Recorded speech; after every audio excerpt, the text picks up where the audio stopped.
Listening ad-free on Amazon Music. In the early evening of August 28, 2003, 83-year-old Eric Hingston was sitting up in bed trying to catch his breath in the small village of Plympton in the southwest of England. Eric's 81-year-old wife, Audrey, fluffed up a pillow behind him to make sure he was as comfortable as possible.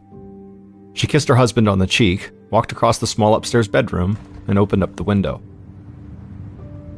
A cool summer breeze blew in, and Eric instantly seemed to relax. For the past 3 years, Eric had been dealing with a series of health issues. He could only walk short distances with the help of 2 canes, he had heart problems, and he had a catheter. But despite these health issues, his wife, Audrey, had worked hard to give Eric as active a life as possible. And for years, together, they had managed to do just that. But recently, Eric had also begun to suffer from severe asthma, and so he struggled to breathe a lot of the time. He had tried different medicines and treatments, but sitting upright in his bed with the window open seemed to be the only thing that brought him any relief. Audrey turned from the window and looked back at her husband on the bed, and she smiled. She could see his breathing had started to slow down, and he had a calm look on his face now. Eric gave a little smile back to his wife, but it was obviously forced. He hated that he was stuck in bed so much of the time lately. It was just not how he'd imagined his life playing out. And a big reason for that was because Eric had spent the early part of his life in peak physical condition, facing dangers that most people couldn't even imagine. When he was a young man, he joined the Royal Air Force, and he had become a highly decorated World War II pilot who flew covert missions into occupied France. After leaving the military, he no longer risked his life on a regular basis, but he still pushed himself to work hard all the time and to accomplish any goals he set for himself.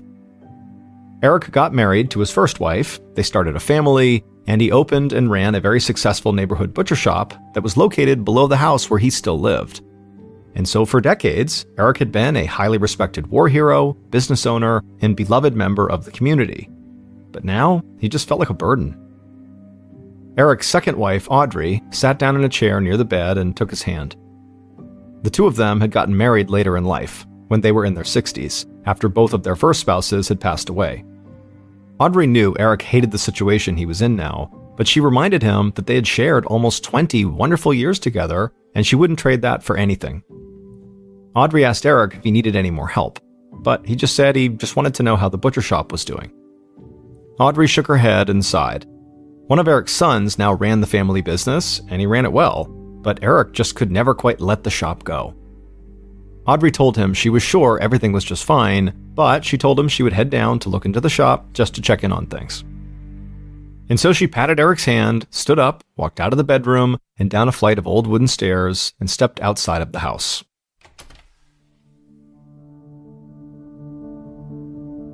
The street where Audrey and Eric lived in the suburban village of Plympton had barely changed in decades. The butcher shop was connected to the house, but it had its own entrance, and right next door was a popular old neighborhood pub. Stone houses lined the little neighborhood, and Audrey could see the spires of St. Mary's Church, which dated back to the 1300s, rising up in the distance. Audrey walked just a few feet to the entrance of the butcher shop. A bell rang above the door as she stepped inside, and right away she saw Eric's son, James, standing behind the counter and slicing into a piece of meat for a customer. James waved at Audrey, and she walked over, and the two spoke for a few minutes. Eric's children and Audrey's own children had been adults when the couple first got together, so Audrey hadn't played any part in raising Eric's kids. But she'd always gotten along well with all of them, and she was thankful that James had dedicated himself to keeping the family shop up and running.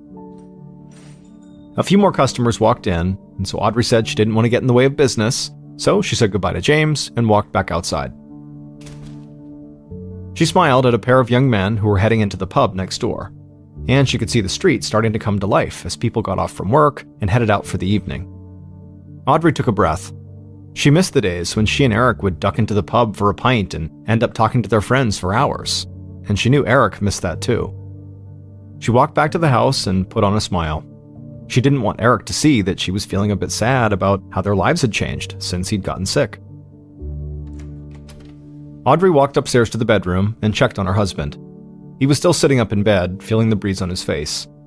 He told her he felt like his breathing was much better, but he was feeling a bit tired, so he might just go to sleep. He asked Audrey to keep the light on, which she almost always did anyways, in case he needed to get up in the middle of the night. Then Eric gave his wife a kiss and closed his eyes. Audrey told him to sleep well. Then she walked to the bedroom door, but she stopped before she walked out. She could hear loud noises coming from the pub next door. She thought about closing the window to block the noise, but she knew Eric could sleep through loud sounds, and having the window open meant he got fresh air. So she left the window open, glanced back at her husband one more time, who was already falling asleep, and then she walked out of the room.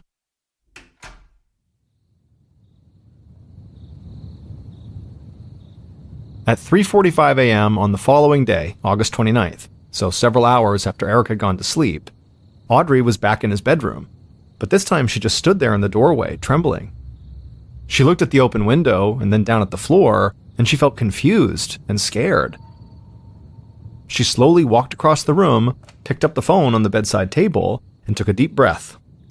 With her hands shaking, she dialed 999, the emergency number in the United Kingdom.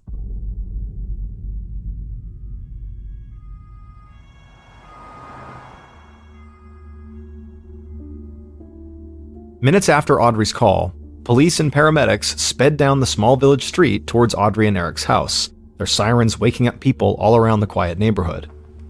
Detective Inspector Tony Carney of the Devon and Cornwall Police parked on the street and followed several paramedics to Audrey and Eric's front door.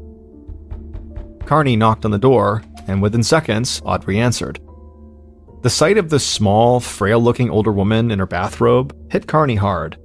She looked terrified, and when Carney introduced himself to her, he could tell she was confused and struggling to put words together. Carney made sure the paramedics could get inside the house and head upstairs to the bedroom, but Carney stayed at the door with Audrey.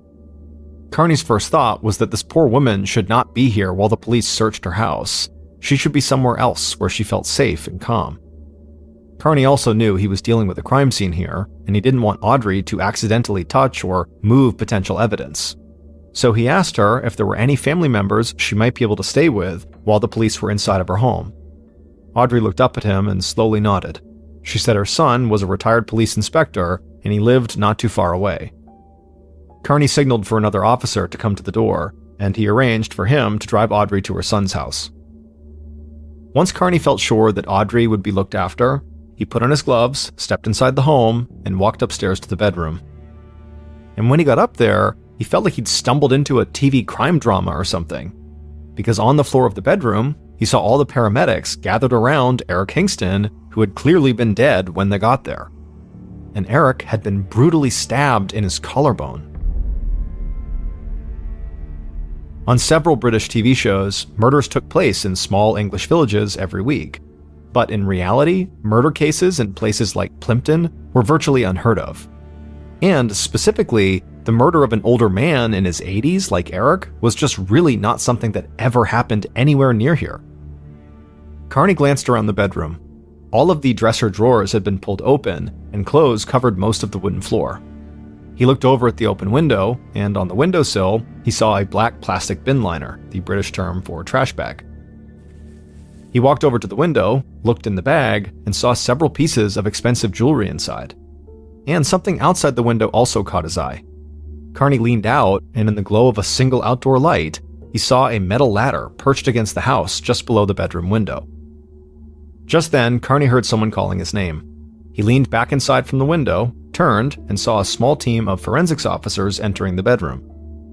Carney asked the paramedics to clear out, and he gave the forensics team a few minutes to search the room without getting in their way.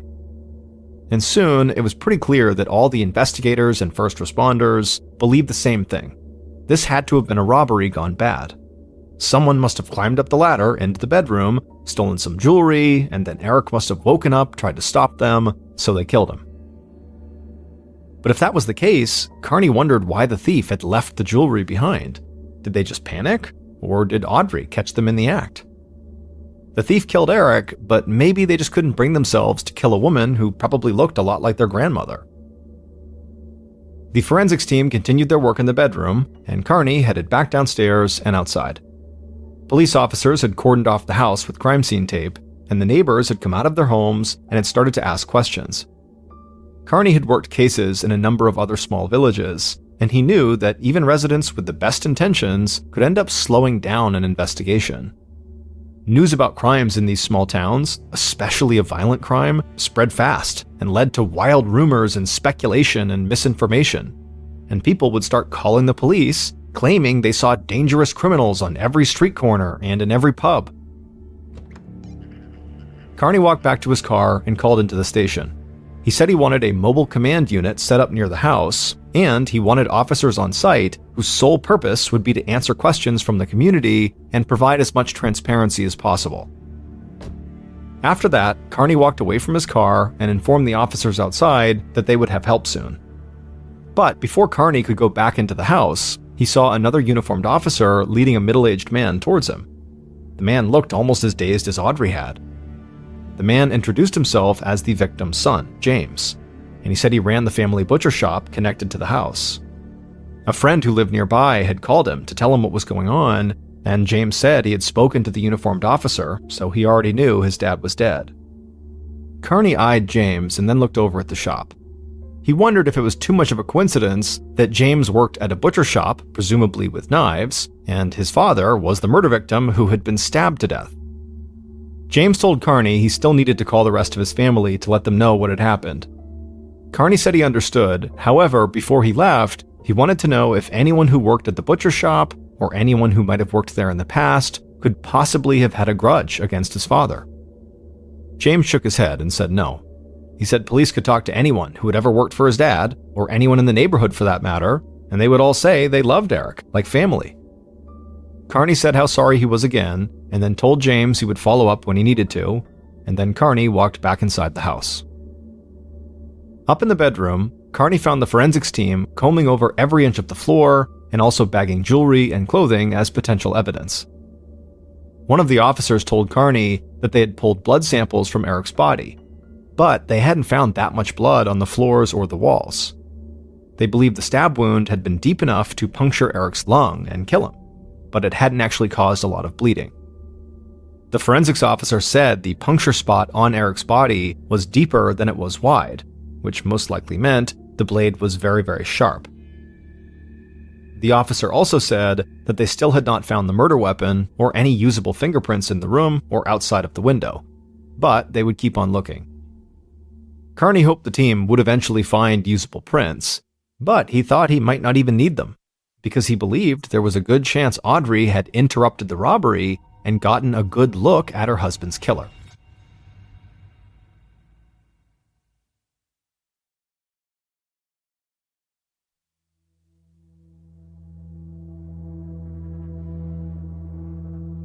On August 30th, so a day after the discovery of Eric's body, Carney and his partner, Neil Treby, knocked on the front door of a small house in a town not far from Plimpton.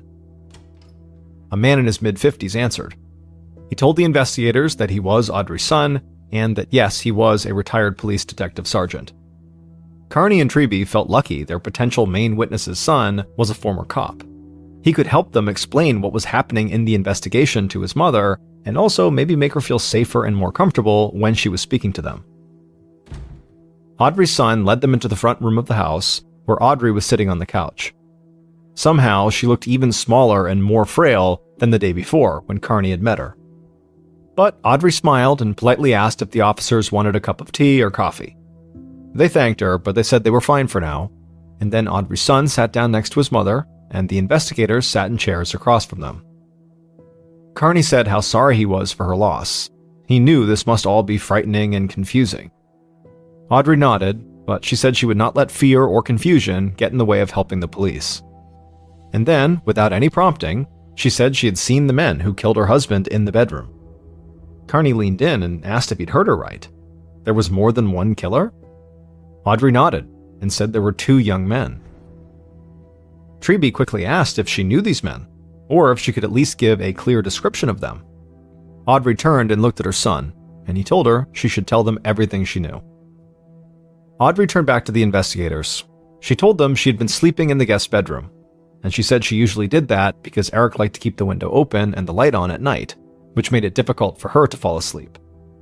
And so the other night, or early in the morning, she had woken up when she heard noise coming from the main bedroom where Eric was sleeping. It sounded like someone was groaning and something banging against the wall. Audrey said she figured it was just Eric trying to fumble for his canes to try to stand up and get out of bed, and so she got up and walked down the hall. And at this point, Audrey sort of trailed off. She seemed like she couldn't go on with her story. The investigators didn't want to push her, but her son gently encouraged her to keep going. And at some point, Audrey did begin talking again. She said when she got to the bedroom, her husband was lying on the floor, bleeding, and there were these two young men standing over him. One was holding a knife, and the other was holding a plastic bag. She screamed, and when she did, they ran for the window, climbed out, and disappeared. However, the one that had been holding the bag dropped the bag on the way out. But Audrey said before they escaped, she did get a good look at them. She said she didn't know their names, but she definitely recognized them from the village, and they were really distinct looking. She said one was kind of short, maybe 5'8", and the other was at least 6'1", and he wore bright white pants and a deerstalker hat, just like the one Sherlock Holmes wore. Carney glanced over at his partner. He didn't say anything, but a killer wearing bright pants and also wearing a Sherlock Holmes-style hat seemed really bizarre, sort of like he was on some fictional TV crime drama. Carney asked Audrey if she wouldn't mind giving a detailed description of these two men to a police sketch artist. He also said that he didn't want to pressure her, but if she was willing to go on TV and speak directly to the public about what these men looked like, it could be helpful. Audrey turned and spoke to her son for a few moments, and then after that, she turned back to the investigators and nodded her head. She agreed to do anything that would help get her justice for her husband and bring some closure for his kids.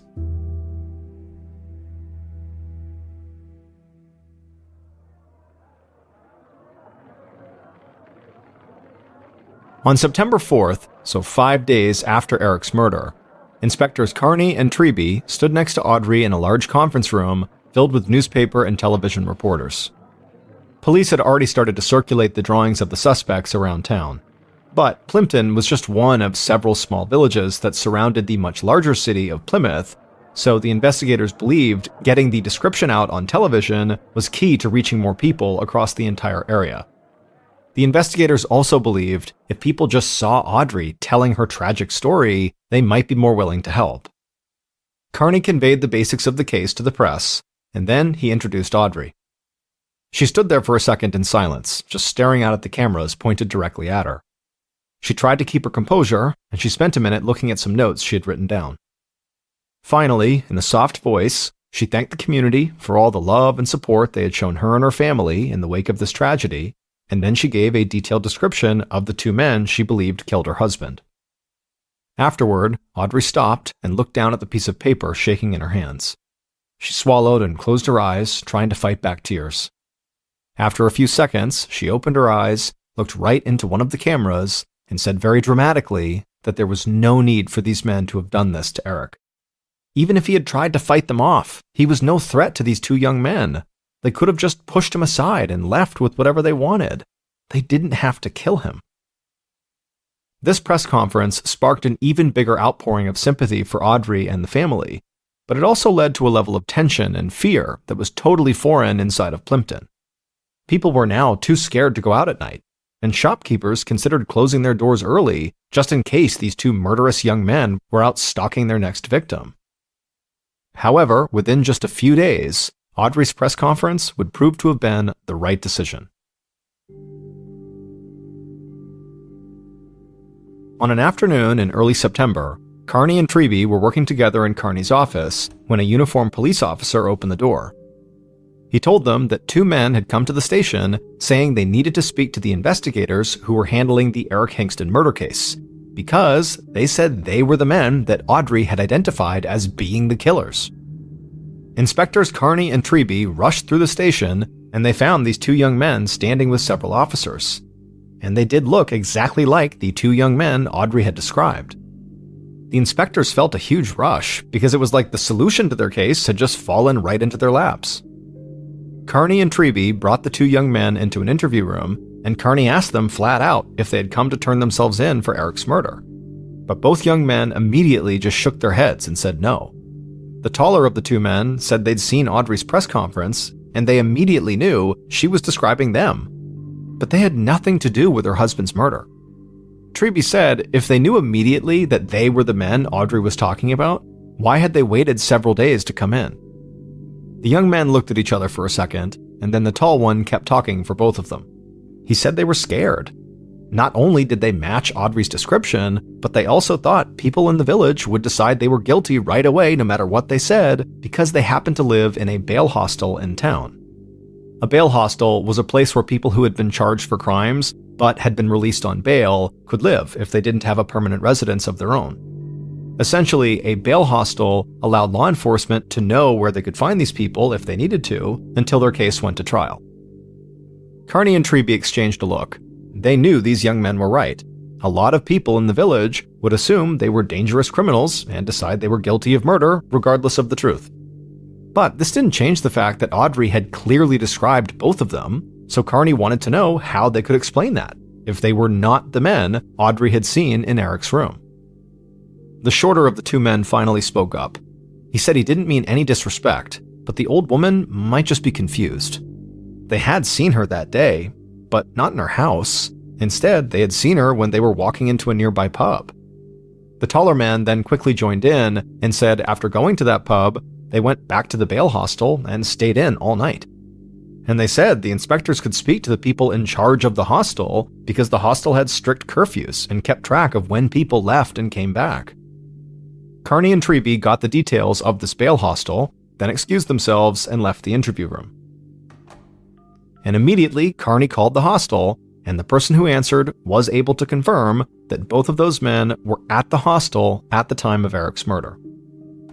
And so any rush of adrenaline the inspectors had felt when these two men came to the station had now quickly disappeared.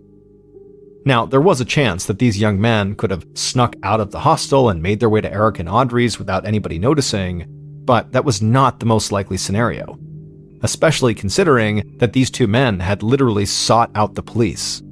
And if Audrey really had seen them at the pub that day, there was a chance that in her shock and confusion, she had just remembered these two guys when she was trying to picture the men who were inside of her house. Carney and Treby returned to the interview room. They let the two young men go, but made it clear they would follow up with the bail hostel, so the men should make sure not to leave the village anytime soon. But once the young men were gone, Carney and Treby admitted that if Audrey had confused these two guys with the actual killers, the investigation basically had nothing to go on.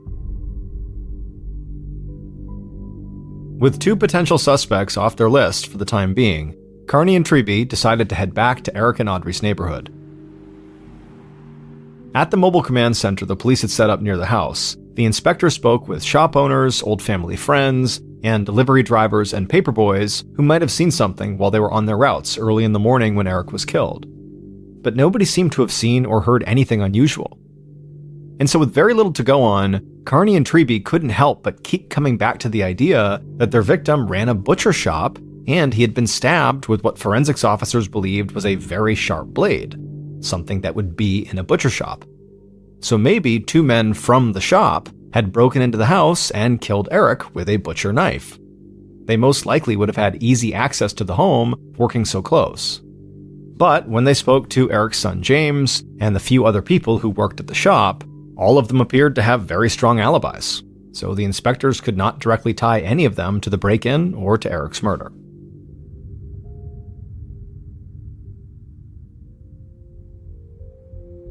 On September 11th, 2 weeks after the murder, Carney and Treby started to feel like the case was already slipping away from them. Their interactions in the community had not yielded any new evidence. Forensics officers had returned to the house, but still had not found any usable prints, and test results from the blood samples taken from Eric's body and the bedroom floor only matched Eric. And to make things even more bleak for the investigation, several people connected to the bail hostel had now officially corroborated the young men's alibi. So it seemed like the killer in the bright white pants with the Sherlock Holmes hat was really just a product of Audrey's fear and confusion. That day, while Carney and Treby continued to look for anything they might have missed in their case files, they suddenly got a call from a police officer in a nearby town. They put the call on speakerphone, and they could both tell right away that this officer sounded upset. He said he had been dispatched to Audrey's son's house because Audrey had attempted suicide by overdosing on pills. The officer said that paramedics had gotten Audrey to the hospital fast enough to save her life. But he also said he had found a suicide note on site, and the note read, "Please catch the terrible people who ruined my life. I cannot live without Eric." As soon as Carney and Treby hung up, a sense of guilt hit both of them. They knew their investigation had not really been going on that long, but the fact that they still had not found the killers had clearly taken a toll on Audrey. Carney and Treby left the station and headed right to the hospital to check on Audrey in person. When they arrived, they learned that Audrey was okay, however, for now, she just needed to rest and recover on her own. So, the inspectors, instead of speaking to Audrey, spoke briefly with a social worker who had met with Audrey when she was first brought into the hospital. And after this conversation, the inspectors decided they needed to start from scratch. There had to be something inside of Audrey and Eric's house that they and their team had simply missed, and they had to make sure they found it before anything like the suicide attempt happened again. Not long after this hospital visit, Carney and Treby led their investigative team back to Audrey and Eric's house. And this time, they wanted to recreate the robbery and murder as best as they could, hoping this might lead to hidden fingerprints or some new idea about what could have happened. They started by having 2 police officers place the ladder outside against the house, scale it, and then try to climb into the bedroom window. And what they discovered is because of the way the window was designed and where it was situated in the house, it meant that somebody would have to awkwardly stretch up from the ladder, grab onto a small piece of cement, and pull themselves up and over the windowsill and into the bedroom. This proved to be so difficult that even the youngest, most fit cop on the team couldn't do it. And so the only other option for the killers, assuming they were using this ladder, would have been to use the ladder to climb onto the roof of the house and then scale down from the roof and sort of swing themselves into the bedroom. And this scenario, much like the first one, required a lot of strength and to some degree a level of fearlessness because the risk of falling was quite high. And even with all that, it still would have been really hard to pull off. So police wondered if maybe the killers had somehow practiced this maneuver beforehand. After the investigative team tried several more times to run through various ladder scenarios, they headed back inside the house to do another complete search. Now, Carney and Treby had no idea if during this search they would find anything new. The house had already been searched on 3 separate occasions. But they still encouraged their team to literally look everywhere in this house, even in places where it didn't even seem possible that a clue could turn up. And after another lengthy search, when Carney and Treby had both become convinced that they were going to come up short again, they heard an officer shouting their names from the kitchen. Carney and Treby ran through the house. In the kitchen, they saw an officer standing by an open drawer with his back to them. Carney asked what was going on, and the officer said he'd found something that was stuck in the small space between the drawer and the counter the drawer was in. Carney and Treby just stood there with bated breath as this officer jimmied the drawer to try to free what was stuck there. And then finally, the officer got it free, and he turned around, and in a gloved hand, he showed them what was stuck. It was a knife with a red handle and a sharp 7-inch blade. It was the type of knife that would most likely be used by a chef or a butcher. That knife was immediately sent to the crime lab for testing, and when the results from those tests came back, it only confirmed what Carney and Treby already knew. This knife had cracked Eric's murder case.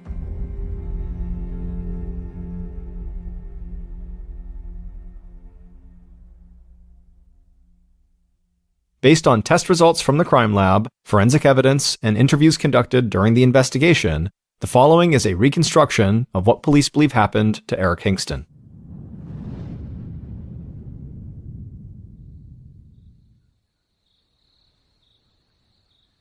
In the early morning hours of August 29, 2003, the killer dragged a tall metal ladder from Eric and Audrey's back garden to the side of the house. It was dark, except for a couple of house lights on the street, and the neighborhood was completely quiet. The killer placed the ladder against the house beneath the bedroom window, and as they placed it there, the metal of the ladder clanged against the concrete of the house, and the killer froze. They looked around nervously, but there were no signs that the noise they had just made had attracted any attention. So, after that, the killer, instead of walking up the ladder, walked around to the front door of the house and went inside. and they headed up the stairs, holding a sharp 7-inch blade in one hand and a plastic bin liner in the other. Each step they took on the staircase made the house creak, so the killer moved slowly, trying to make as little noise as possible. The killer reached the top of the stairs, walked down a short hallway, and entered the bedroom where Eric was sleeping.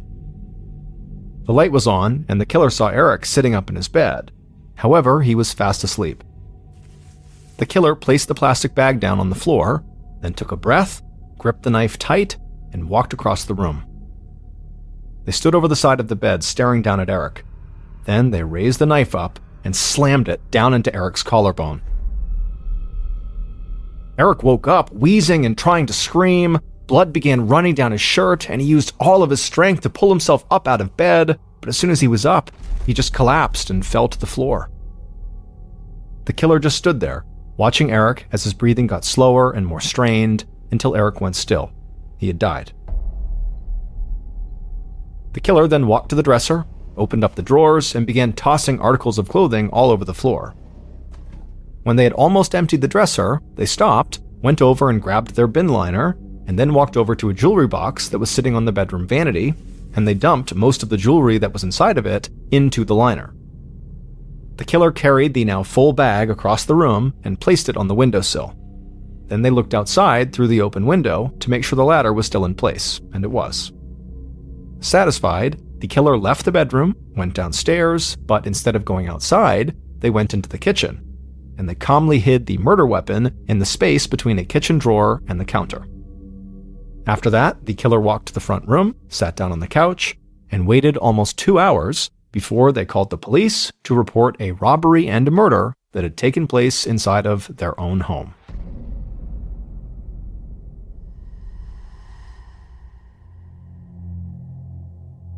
"81-year-old Audrey Hingston had murdered her husband." It turned out that Audrey had grown tired of having to take care of Eric full-time.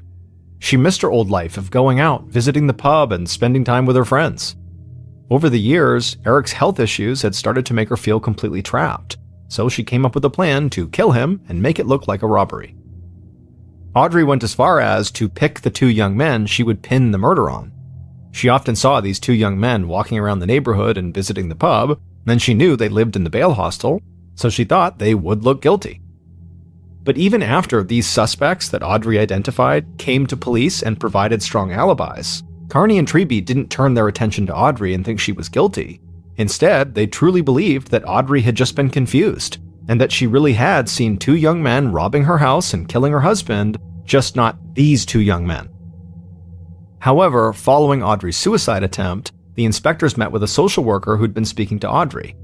And the social worker said it was so strange, but despite what Audrey's notes said about the reason she had attempted suicide was because of her grief over her husband's death, that this social worker's experience with Audrey had been that Audrey had almost no grief or sadness about her husband being dead. And so after hearing this, the inspectors did not immediately believe this 81-year-old woman was a murderer, but they thought she might not be telling them the whole truth about what had happened. And so it was at that point that they tried to recreate the break-in using the ladder outside to get a better idea of what Audrey might have witnessed, but the inspectors quickly discovered that it would have been incredibly difficult, if not downright impossible, to pull off the break-in using the ladder. So when police found the knife hidden in the kitchen, they felt confident that there had not even been a robbery at all, that nobody had used the ladder to break in, and that instead, very likely, someone close to Eric had simply entered his house through the front door and killed him. Now, at this point, the inspectors suspected that either Eric's son, James, or maybe one of the other workers at the butcher shop were the killer. However, the only DNA found on that knife discovered in the kitchen was Audrey's. The inspectors had followed up with James, and when he heard about this knife that was found in the kitchen, he was in complete shock, because he said just a week before the murder, Audrey had come into the butcher shop and asked him to sharpen that specific knife. After Carney and Treby confronted Audrey with all of this evidence, her son, who was the former policeman, was sure his mother had killed Eric, and he convinced her to confess. At the time, Audrey became one of the oldest women in British history to be jailed for murder. But because of the circumstances and her age, She actually only served 7 months in prison. After her release, she was banned from returning to Plimpton or contacting Eric's family for several years. Audrey died in 2016. Just after midnight on May 1st, 1971, a 20-year-old woman named Elizabeth Ford was sleeping on a couch in the front room of a small house near a city in Arkansas called Texarkana. Elizabeth and her husband Bobby were staying at the house with Bobby's brother and his wife, who owned the house. Bobby and his brother were still both awake, and Elizabeth could hear them talking in the kitchen quietly. The house was surrounded by woods and swampland, and Elizabeth had opened up a window above the couch so a breeze was blowing in. Now, usually, she slept really well with the sound of the woods in the background, but tonight she was tossing and turning. And this was because, as she lay there trying to sleep, she became very aware of a unique sound coming from outside that was not the sound of, the trees blowing in the wind or the insects buzzing.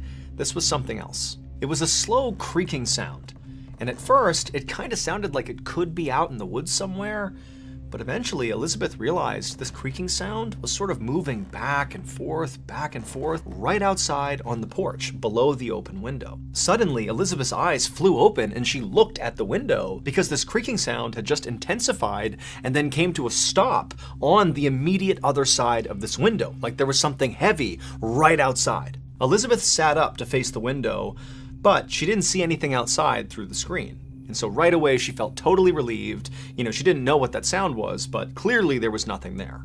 However, just to be certain, she decided she would go a little bit closer to the screen and actually look right up close to make sure there was nothing down below on the porch. And so Elizabeth leaned forward and pressed her face to the screen and began to look.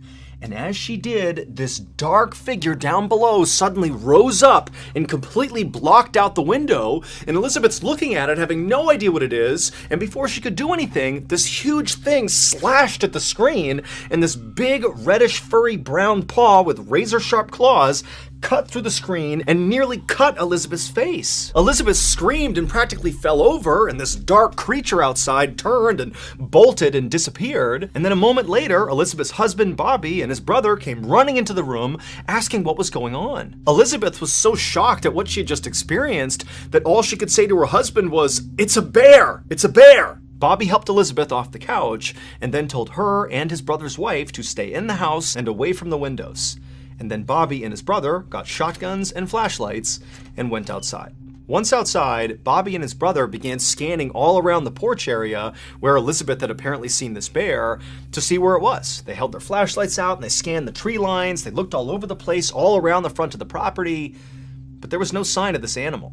And so the brothers looked at each other and nodded, and then they both left the porch and went different directions, kind of looping around the back of the house. They were going to scan the entire property and meet up at the back. And when they met up at the back, they still hadn't found this bear, and so they walked away from the house towards the tree line and did another big sweep together of the entire perimeter, again, looking for any sign of this animal. But there was nothing. And so after a while of circling the property, the brothers decided that, this bear must have just run off. And so Bobby and his brother returned to the porch to figure out their next move. Both Bobby and his brother were hunters, and they knew that usually the best thing to do with the bears that roamed this area was to leave them alone. I mean, these bears could grow to be 500 pounds, and if they were provoked, they could run at 35 miles an hour. And so generally, you just stayed away from these things, and they'd leave you alone too. However, as the brothers were sitting there talking through what had happened that night, they both said, it definitely seemed like this bear was different. I mean, apparently it was aggressive enough to come right up to the house, unprovoked, and reach in and swipe at Elizabeth, which obviously was not normal bear behavior. And so, to Bobby and his brother, this meant that they really couldn't just leave this bear alone. They had to go out there and find it and kill it to protect themselves. And so Bobby lit a cigarette to calm his nerves, and then the two brothers came up with a plan for how they were going to go find this bear. Bobby's brother would man the front of the house, and Bobby would man the back of the house, and they would stay in their respective positions monitoring the property until either they saw the bear and dealt with it, or until the sun came up, at which point they could go get help. And so after agreeing to this plan, Bobby took one final drag on his cigarette, chucked it to the ground, and then with his shotgun in one hand and his flashlight in the other, he stepped off the porch and walked around to the back of the house and stared off into the darkness.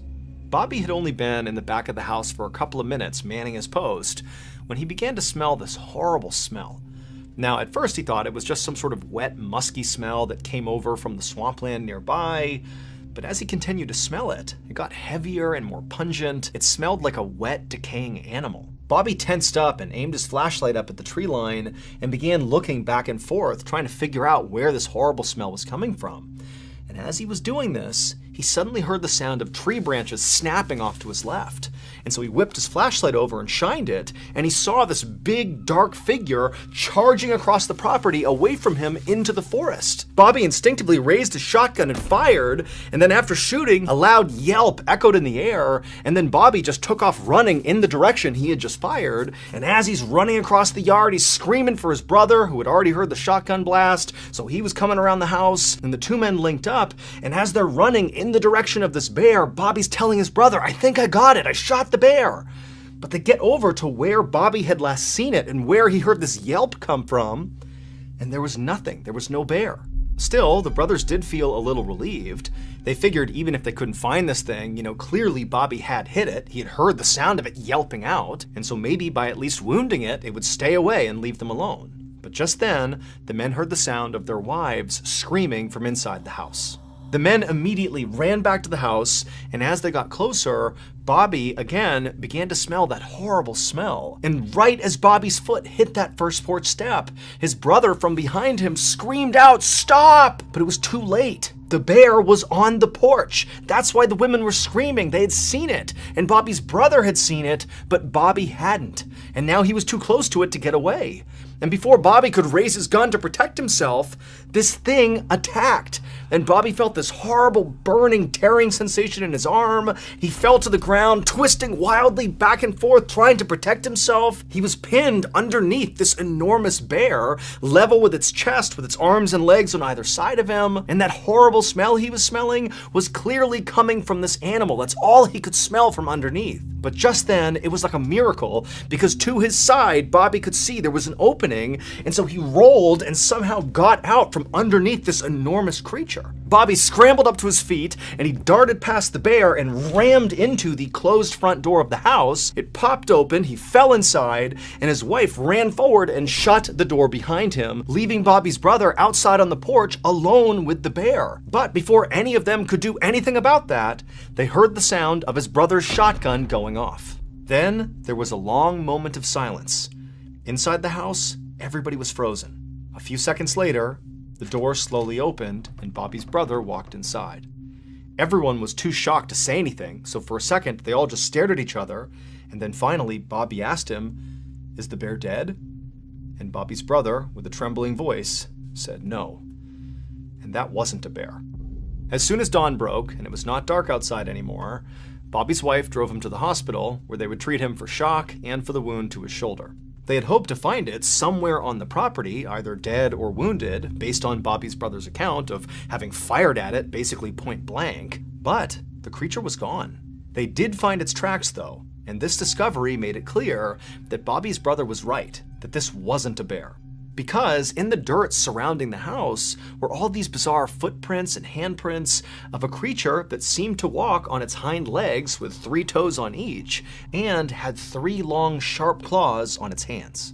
And as unbelievable as this all seemed to the police, this actually tracked with what Bobby's brother said he saw when he was out on the porch. He said he saw a creature with reddish-brown hair all over it that stood over 7 feet tall, and after being shot, it took off running on 2 legs, and it ran fast. But the most terrifying thing about it, at least according to Bobby's brother, was actually its eyes. They were blazing red. And when the news of this attack spread to the nearest town, which was called Fouke, the people there knew exactly what this creature was. For 200 years, people in that part of Arkansas had been talking about this huge creature that was sort of like a Sasquatch that roamed the forest and the swamps. They said it was fast and elusive, and it ate livestock and pets. They called it the Fouke Monster, or sometimes the Boggy Creek Monster. But Bobby Ford and his family's encounter with this creature was unlike any other story that had been told about the Fouke Monster. While some people claimed in the past that this creature had attacked people, nobody had ever heard of it actually coming up to somebody's house, trying to break in and terrorize a family. Bobby's ordeal would inspire the 1972 horror movie, The Legend of Boggy Creek. Over the years, police officers and some scientists have suggested that maybe what Bobby and his brother encountered that night was actually a feral pig. However, authorities have never actually been able to pinpoint what this thing was. Nobody knows. And to this day, hikers and hunters near the swamps of southwest Arkansas and also across the border into East Texas still report run-ins with the legendary Fouke monster.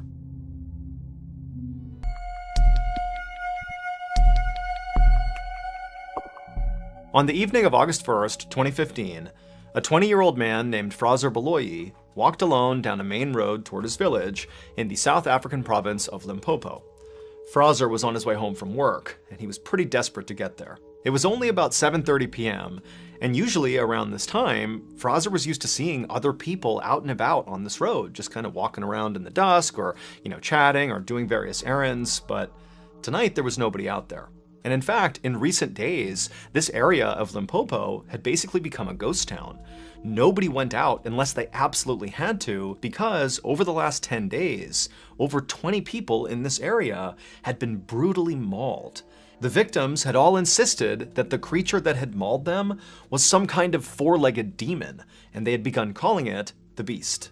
Now, Fraser considered himself a pretty level-headed person who did not necessarily buy into the hype around this beast. He figured it was very likely just a dog. But still, he didn't want to get attacked, and so as he walked down this vacant road, he periodically looked over his shoulder just to make sure no dog was following him. As Fraser continued to walk along, he looked up and saw the huge forest fire that was raging on a mountain miles and miles off in the distance. A few days ago, the fire had started, and from Fraser's perspective, it still seemed to be going strong. In fact, in the darkness, it almost looked like the mountain was glowing red. Just then, Fraser noticed the turnoff for the shortcut that would take him through some forest back to his home, and when he got there, he stopped and looked over his shoulder one more time to make sure he was still all alone, and he was, and then he stepped off the main road, into the woods, and into the darkness. Under the tree canopy, the night suddenly seemed a lot darker. Fraser did his best to think about the chores he needed to do for his mother once he got home, instead of thinking about the beast. But he'd only been on this path for about 300 feet when he suddenly heard a rustling from behind him. And so right away, Fraser stopped and turned around and looked where the noise was coming from. But all he saw was darkness. There was nothing there. And so Fraser, for a whole minute, just stood there staring out into the tree line, waiting for something to move.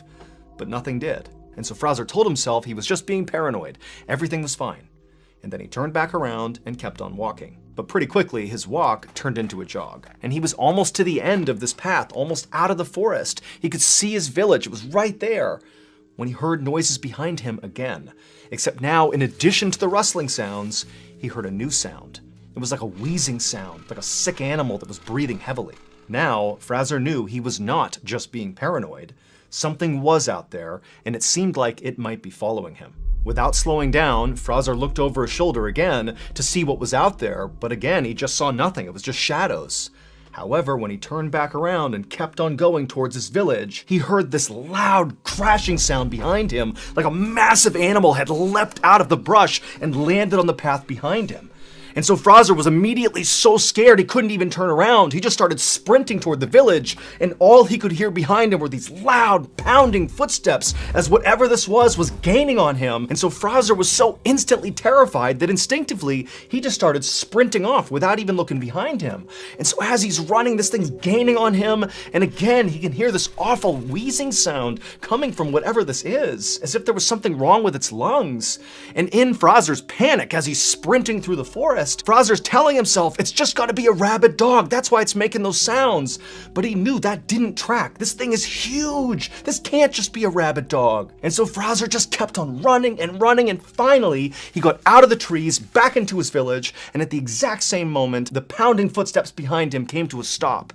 But again, Fraser, he didn't turn around. He's too scared. He just ran for his door. His house was right there in front of him, and he gets to his door. He's about to open it up, and right as he does, he feels this searing pain in his neck. This creature, whatever it was, had leapt and grabbed onto him and bit down on the back of his neck.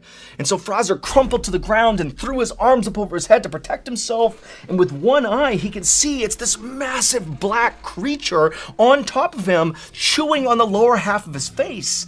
And so Fraser, he couldn't even feel any pain. He just began screaming for help, and he tried to push it off of him, but he couldn't. And then a second later, a flash of metal came across his eye as his mother and other villagers who had seen this happening and heard him screaming came out and began smashing whatever this was with shovels. And so a second later, Fraser's pulled away and dragged towards his house, and this huge black creature, it marched over to the edge of the tree line and just stopped, turned, and looked back at Fraser and his mother and the neighbors. And Fraser, as he's sitting there in total shock, he can tell that whatever this thing is, this enormous dog-like creature, this had to be the beast. That's what just attacked him. And in this moment, Fraser realized, this creature may have the shape of a dog, but it was not a dog. South Africa has its share of wild dogs, jackals, and hyenas, and typically they're multicolored and fairly small. And this thing was jet black, pitch black, and gigantic. And when this thing first started chasing Fraser, he'd had that panicked thought that maybe it was a rabid dog. But rabid animals are typically lethargic and confused. And this thing that was 15 feet away from them was absolutely alert and calm. The only thing sick about it was that horrible wheezing sound it would make as it breathed. And as Fraser and his mother and the neighbors just stood there staring at this thing, this creature just continued to stare back at them with piercing eyes. And its eyes were not normal. These were not like animal eyes or dog eyes. They were too small and set at the wrong angle. And there was real sentience behind them. They were human eyes. Just then, Fraser's mother grabbed Fraser and yanked him, kind of jerking him back to reality, and he scrambled to his feet, and he and his mother and the two neighbors, they took off running back into their respective homes. All the while, this creature just sat there on the edge of the forest, staring still in the direction of Fraser and his home. Once inside of Fraser's house, his mother immediately dialed the emergency number to tell the police about what had just happened, but the police told her they were not going to send people out there to deal with some dog. And so Fraser's mother decided she would just treat her son's wounds on her own until this dog-like creature had left, and then once it had, she would get him a ride to the hospital. However, as Fraser and his mother stared out the window at this creature, it didn't leave. It just sat there staring back at Fraser and his mother with these hideous human eyes for hours and hours. Finally, in the morning, it was gone. The attack on Fraser was the last straw for the people of his village. They believed the creature that had bit his face was the demon beast that had hurt so many other people. And so the elders of Fraser's village came up with a plan of how to deal with this beast. And so a few days after the attack on Fraser, this group of elders went off on a journey up into that mountain that Fraser had seen off in the distance that had that huge forest fire on it. And they were there for 2 whole days before returning to the village and telling everyone that they had successfully performed a ritual that had appeased their ancestors, and so hopefully now the attacks would stop. And sure enough, they did. They did not see the beast again. At least 40 people in Limpopo had encountered the beast at some point, either because they were attacked or they helped fend it off, like the neighbors did with Fraser. But because this beast was never caught, and it did stop attacking the village and just kind of disappeared, nobody ever actually figured out what it was. To this day, people in Fraser's village maintain that this creature was a demon and that it came down from the burning mountain, because every person, including Fraser, who had encountered this beast, noted its wheezing, heavy breathing, as if its lungs had been damaged by smoke. In all, at least 40 people in Limpopo encountered this beast, either because they were attacked or they helped fend it off. But because it was never caught, there is no definitive proof of what it actually was. In 2005, Todd Geib was 22 years old. He lived in Michigan. He was an avid outdoorsman. He liked to go deer hunting. He loved to catch trophy fish, and he loved his family. And routinely, after he moved out of the house, he would drive on the weekends the 5 miles north to his parents' house and would spend lots of time with his parents and his extended family. On June 11th, 2005, Todd was visiting his parents at their house, He was there for dinner, and after dinner he went back to his house. He checked in with his roommate, who was actually his cousin, and then following that he drove to a local bar to get a few drinks. At about 9:30 that night, he decides to leave the bar and walk to this big orchard where there was this huge annual keg party that he and his friends would go to. He leaves his car at the bar and he walks to this orchard, and it's perfect weather. All of his friends are there. He's having this great time, and he's there all the way until midnight. It was getting late. Todd felt tired, so he told a couple of his friends that he was going to head home. He was going to leave his car at the bar, and he was just going to walk back to his house. The area that this orchard was in was right near his home, and so he knew this area extremely well, and it was only about a mile south to walk to his house. So all of his friends said bye to him. They said he seemed totally normal. They watched him walk south towards his house, and that was the last anybody saw of him. On his walk home, Todd would make 4 phone calls to friends and to family. And the last one he made was at about 12:45 in the morning, and it was to his friends, and he told them that he was in a field and he couldn't breathe. And they kept asking him, like, what are you talking about? And all they heard was very heavy breathing on the phone. They couldn't tell if it was his or if someone else had taken the phone and was now breathing into it. But then the phone cuts out, and they tried calling him back, and there was no answer. They couldn't get in touch with him. The next day, when Todd did not show up at a family get-together, something he never would have missed unless he told them ahead of time, his family knew something was wrong. Plus, they had those strange phone calls the night before. They checked in with his friends. They said, yeah, we haven't heard from him. They went over to his house. He wasn't there. And so that's when they called the police. A massive search is kicked off involving canines and helicopters, and they're not finding anything. 3 weeks after Todd had gone missing, a couple was walking around this lake that was located north of the orchard where Todd was at that big keg party. And the wife looked out into the water and she said she thought she saw something bobbing. She couldn't tell what it was, but it was just this weird object that stood out to her. And she and her partner walked down to the edge of the lake and they looked out. And at first she thought it was a person who was swimming, just kind of bobbing up and down because their body position was such that their shoulders and head were totally out of the water. And so it was a strange sight and they knew that it didn't seem right. So they called the police. Police show up and it turns out that this person was Todd Geib and they were deceased. When searchers found out that it was Todd Geib in the lake, their reaction was, no way. We have witnesses saying he was walking south after he left the keg party. Why is he in a lake way to the north of the keg party? It's in the complete opposite direction. Also, investigators were baffled at his body position because if he was a drowning victim, you would expect him to be face down in the water, as most drowning victims are. But for him to be upright, shoulders out of the water, it doesn't make any sense unless there's ice in the water to kind of prop him up. And there wasn't any ice in the water. His toxicology report showed that in addition to alcohol in his system, he had a very high dose of an antidepressant, something that he wasn't prescribed, and he didn't have any history of mental illness and had never been prescribed any antidepressant in his life. His body was pristine. It did not have any of the hallmarks, the bloating you would expect from being in water for 21 days. In fact, it was concluded that it was impossible for his body to have been in the water for all 21 days that he had been missing. His autopsy showed that he had almost no water in his lungs, even though his death was classified as an accidental drowning. When the news broke that this was an accidental drowning, the family and friends pushed for a closer examination of this case because it wasn't adding up. And so a noted pathologist looked at all of the evidence and determined that at most, Todd had been in the water for maybe 3 days, and he had almost certainly been deceased when he was placed in the water, which is why there wasn't any water in his lungs, and it's potentially why he was in that position that he was in, that upright position. So, as you'll see in all of these cases, why are we calling it an accidental drowning still? And where was Todd from the day he went missing for those 15 to 17 days before he was placed in the water? And what did he mean when he was on the phone the night he went missing and said he was in a field and couldn't breathe? And what was all that breathing in the background? Lots of questions on this one.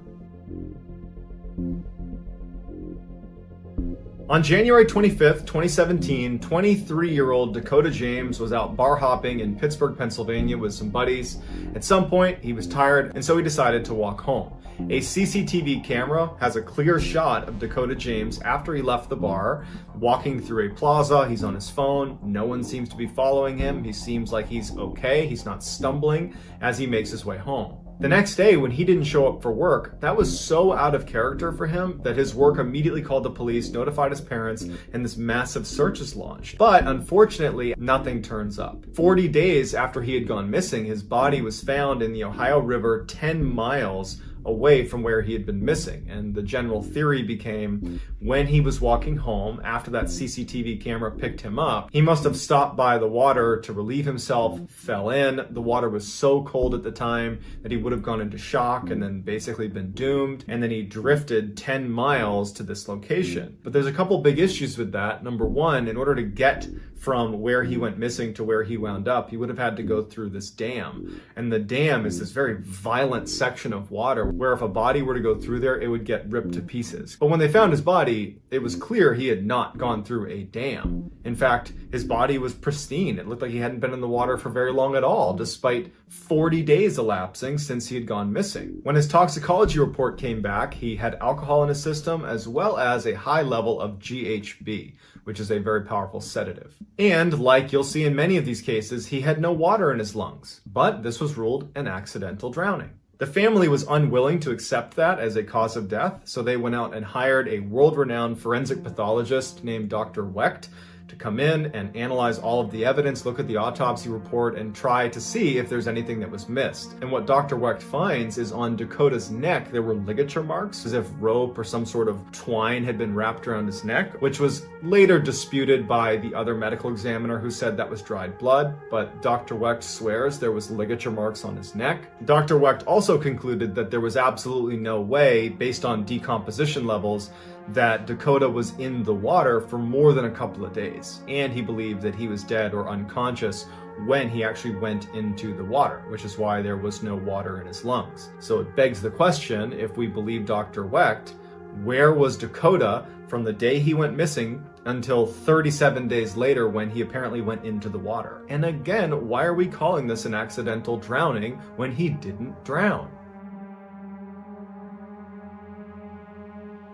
Lucas Holman was an incredible athlete, 6'3", incredible at baseball, football, and basketball, which was his primary love. In fact, he was so good in high school that he was recruited to play at a Division I program, the University of Wisconsin. And in fact, he got a scholarship to play there. So he went to the University of Wisconsin. When he wasn't getting much playing time there, he opted to transfer early on in his career to lacrosse, which was a Division III school, but he figured he could get more playing time that way. It was at this time that he realized, you know what, I'm probably not going to play basketball professionally. And so he began orchestrating his life towards a career in finance, and in fact was telling his family that once he graduated school, he was actually going to get a master's degree in business at the University of Wisconsin. On September 29th, Lucas and his friends are at this huge German festival, drinking a ton of beer, having a great time. At some point in the night, they transition to some of the bars downtown, and they're all having a great time. It's very crowded. But at some point in the night, Lucas disappears. No one knows where he went or who he was with, but Lucas was a big, confident guy. They figured, you know what, what's the worst that could happen to him? I'm sure he's fine. And so his friends ultimately just go home and don't think much of it. The next day, when no one could get in touch with Lucas, his friends and family called the police and said, you gotta look into this. We don't know where he is. The police went to the strip of bars that they had been bar hopping between, and they asked to see the security footage from the night before. And in a very unfortunate coincidence, all of these bars, their cameras were down. So they weren't able to get a glimpse of where potentially Lucas might have gone. At one point, someone came forward and said that they knew where he was and that they had spent time with him outside of the bar, but it would later turn out that that person was lying and they were actually charged with submitting false information to the police. On the 2nd of October, divers located Lucas's body. He was in 10 feet of water, about 20 feet from the edge. When they pulled him out, he didn't have any significant scratches or marks on his body to indicate some sort of altercation. It just looked like he had fallen in the water and drowned, and so his death was quickly ruled an accidental drowning. The initial medical report said that Lucas had fallen in the water and had been there for about 24 hours before he was found. But upon closer examination, it was determined that he had only been in there for maybe 8 to 12 hours. So he's only been in the water for a few hours. meaning there had been at least a few days where he was not in the water and was alive. In the toxicology report, it showed that he had a high level of alcohol in his system, as well as, like Dakota James, a high level of this sedative called GHB. Also, it was noted that his belt buckle had been tightened way tighter than he normally wore it, and some people speculated that it looked as if someone else had tried to dress him, maybe after he was deceased or when he was unconscious. And then perhaps the strangest part of the case is the day after Lucas had gone missing, his roommate, who had been in the room the whole time that Lucas and his friends have been out at Oktoberfest and going to the bars, he'd been home the whole time, he goes to bed and wakes up to an alarm. But it's not his alarm, it's Lucas's alarm. It's his phone going off that's underneath Lucas's bed. Lucas definitely had his phone while he was out, but somehow his phone got under his bed, but Lucas was not there and had never been there in the night unless he managed to sneak into the room without waking up his roommate and place his phone under the bed and then leave again. It didn't make any sense. Police would never subpoena the phone's records to find out where it went that night, so we're left wondering how in the heck it got under his bed if he was never in there. And like all the other accidental drowning cases that we're looking at, where was Lucas from the time he went missing on the 29th of September and then wound up in the water at some point on the 2nd of October? He was alive for those few days and he wasn't in the water. So where was he? Some people say that these accidental drownings and all the others that are going on, these suspicious accidental drownings, are actually the result of a group of serial killers known as the smiley-faced killers, who leave smiley faces around the area where bodies are discovered. That's still very much up for debate. Other people say that there could be something paranormal going on, or this really is just a case of some drunk college kids slipping into the water and drowning. But it's up to you to decide what you think is going on. I'd love to hear in the comments what you think, and I'll get back to all the early commenters. So get in there and let me know what you think. If you enjoyed this video and you want to see more like it, and you haven't done this already, please slightly overcook the like button's popcorn and subscribe to my channel and turn on all notifications so you don't miss any of my weekly 3, 4, even 5 video uploads. If you want to learn more about these accidental drownings, you got to check out David Paulides' book called A Sobering Coincidence. It's part of his Missing 411 series. I have a link to where you can purchase those books in the description. If you have a story suggestion, I would ask that you submit it to our subreddit, just called MrBallen. It's linked in the description below. I look on there every single day, and if I see a story that I like, I will use it, and I will credit you if I intentionally use your idea.